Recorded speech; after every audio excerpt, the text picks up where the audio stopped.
guys, it's Britt. Tonight we're here to talk about some things that are happening in the commentary space regarding the attorney Jeanette Braun. And yes, I know that is not how you pronounce her name, but we are going to refer to her as Janet in this video. And we are going to talk about Do We Know Them podcast and what they are kind of experiencing. And we're just going to have a conversation about how I'm feeling. I am a little deflated, but I'm equally as frustrated, and I'm going to attempt to make this video digestible, not too long and not too rambly, but I do have some things to say. So if you're interested, please keep watching.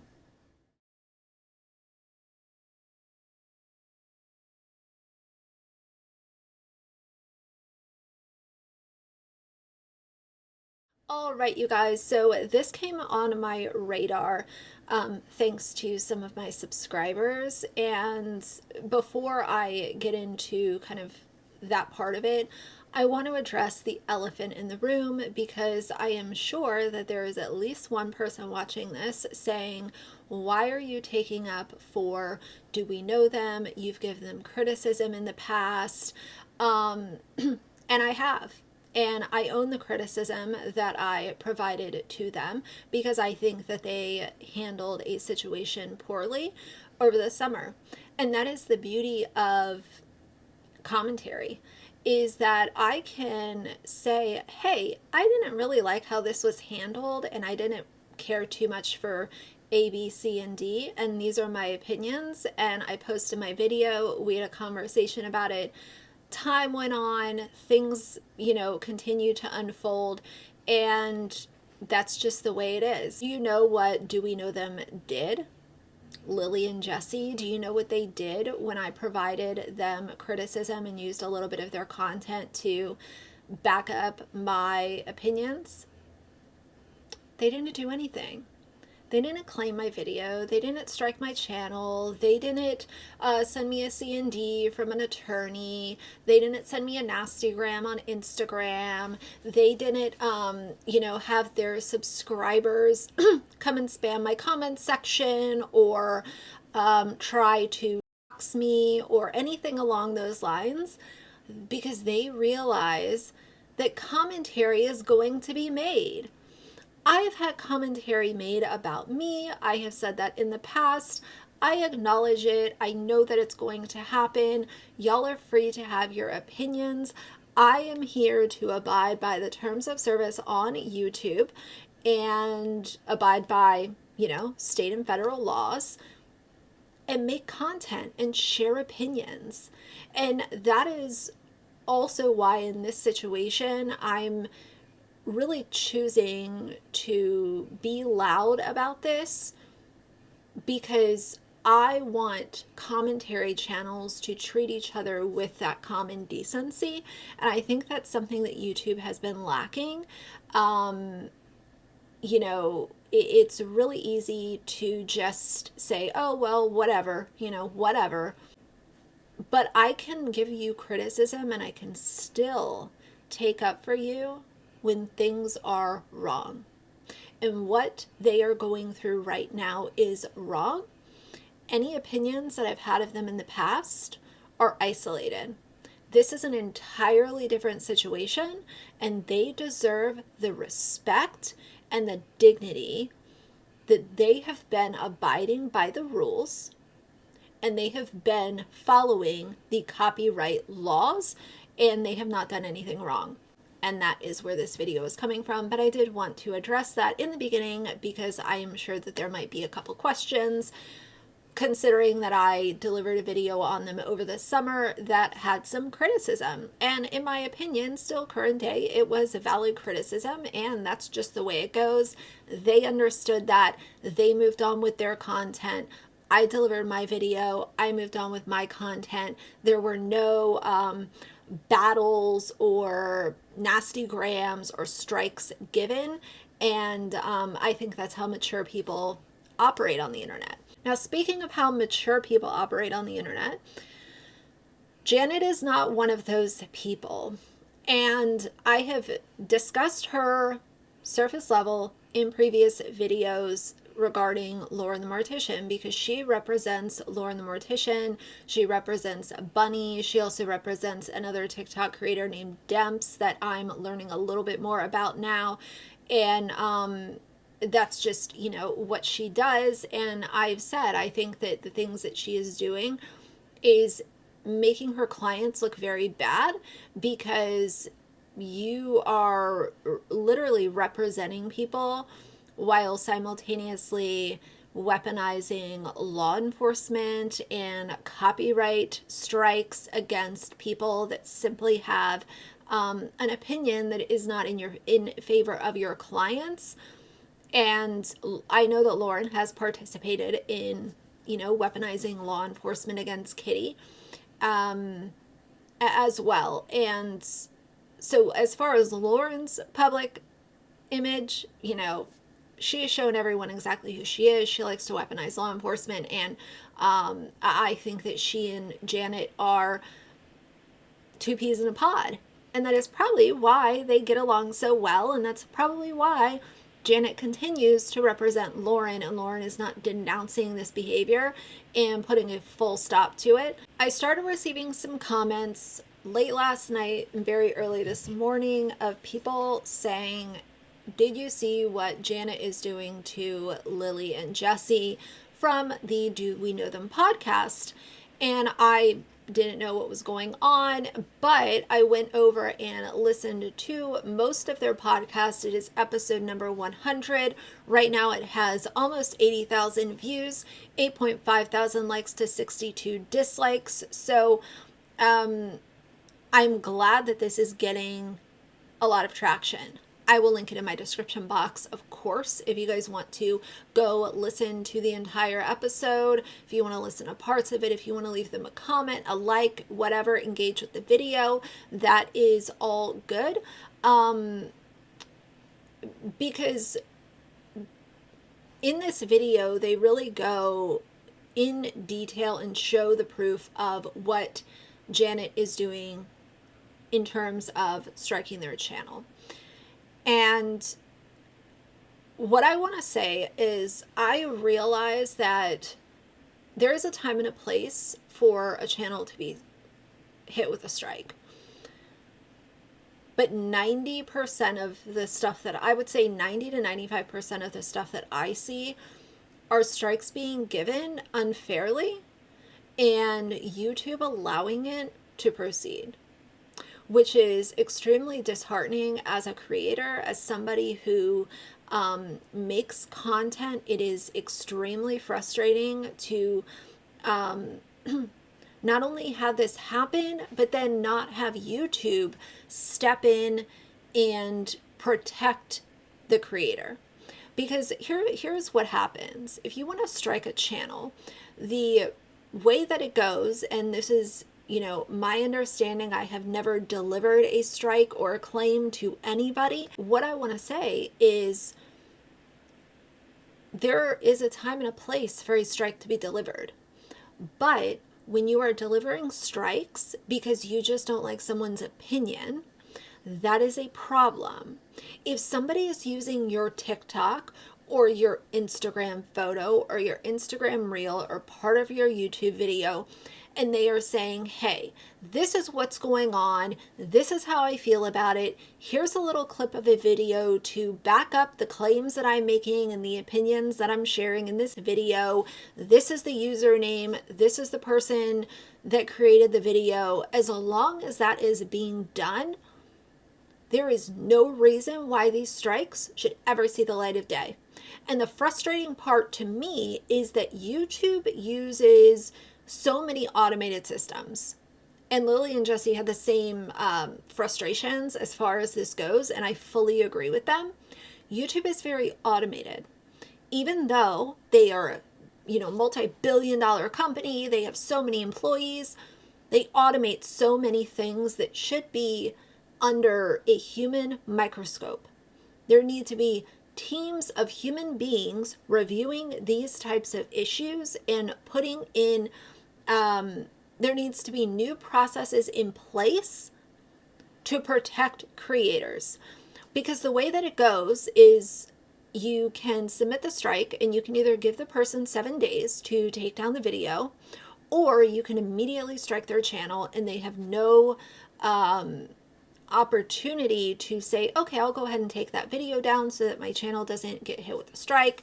No big deal, whatever. Janet decided to go the evil route and deliver the immediate strike. And she did it not only once, but she did it twice. If this was a situation where Lily and Jesse were actually in the wrong, I would sit here and tell you guys, you know what? I think they were actually in the wrong, and I think that they deserve this strike. And that's just, what happens when you do this kind of stuff. However, that is not the case. These two were using content under fair use. Point blank, period. There's no way to manipulate it. There's no way to argue it.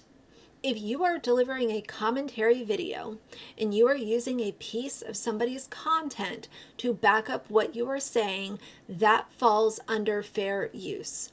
And in my opinion, YouTube should have teams of human beings reviewing these kinds of things so they don't even see the light of day.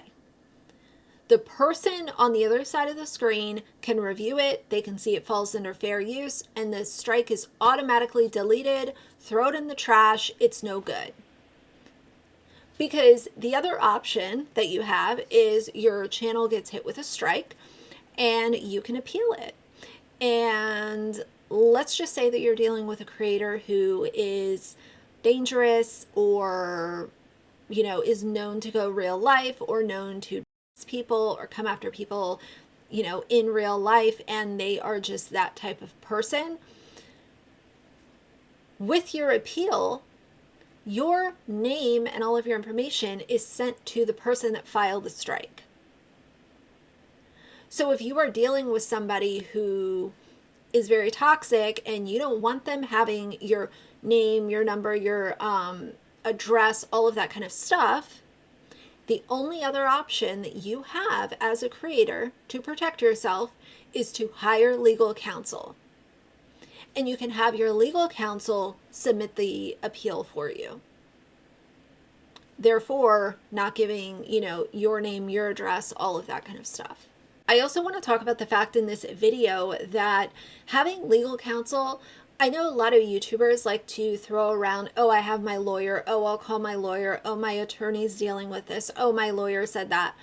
And I do think that a lot of large creators do, most likely have an attorney that they, keep on, not even on retainer, but they probably have a working relationship with an attorney for situations that they might need to deal with. But the average YouTuber that doesn't have a really big following and is, not really like doing YouTube as a business, I would say, there are a lot of YouTubers that don't have legal counsel. They don't have an attorney. YouTube is really putting creators in between a rock and a hard place with the systems that they have in place right now. And the reason that I'm also passionate about this is because this threatens all commentary channels. This is not just about Lily and Jesse, and they did touch on this in their video as well, but think about your favorite commentary channels. Any drama commentary tea channel that is out there, any reaction channels, if they're using any bit of someone else's content, imagine if all of those creators had their channels terminated. I mean, obviously things would move to a different platform and all of that, but that's not the way that things should be. That is silencing opinions by abusing a copyright strike system. And all of these people that misuse this system, frankly, they make me sick to my stomach. That is such a shitty thing to do because you don't like what somebody had an opinion about. So you strike their channel and you are saying that you have enough wherewithal and you're just so bright that you think that this will win in a court of law? Don't you remember the whole H3 lawsuit? That was a huge conversation as far as fair use and what is fair use on YouTube. The last thing I want to touch on, because I really don't want this video to be just annoying rambling, but the last thing I want to touch on is just the very obvious opinions. I am convinced that the YouTubers who constantly talk about, and this could apply to TikTokers, like whatever, I'm not just trying to single out YouTubers, but any creator who on a consistent basis is always telling people, oh, F the haters. I don't care about my haters. I have so many haters. They need, to get a life, and they're so bored and all of this kind of stuff. I'm convinced, based on the things that I've seen during my time on YouTube, the people that constantly talk about how much they don't care about their haters are the ones that actually care about their haters the most. They are the bothered creators. They are the bothered YouTubers or influencers, because they are constantly saying how much they don't care. I am fully convinced that those are the ones that are working on the back end, trying to figure out how to get somebody, how to get someone's page shut down and doing all of this kind of stuff. Because here's the thing, if you truly don't care about your haters, why are they being mentioned so consistently? And I understand in passing being like, oh yeah, so and so, whatever. But I'm talking about consistently addressing the haters, consistently addressing people that don't like you. Why are you so focused on them if you don't know that they exist? Why are you trying to silence them if you don't know they exist? Why are you doing wellness checks if you don't know who they are? What are we doing? What I really hope happens here is, I hope that this, because of the traction that it's getting, I really hope that it gets the attention of YouTube. My hope is very small, but I do have hope that this might actually get the attention of YouTube. I'm going to do my part in making sure that, my voice is heard through YouTube, because this is a huge problem. We cannot allow people who don't like opinions being shared about them to have their channels terminated by abusing a law. Literally a law. You are abusing it because somebody didn't like you and they used a piece of your content.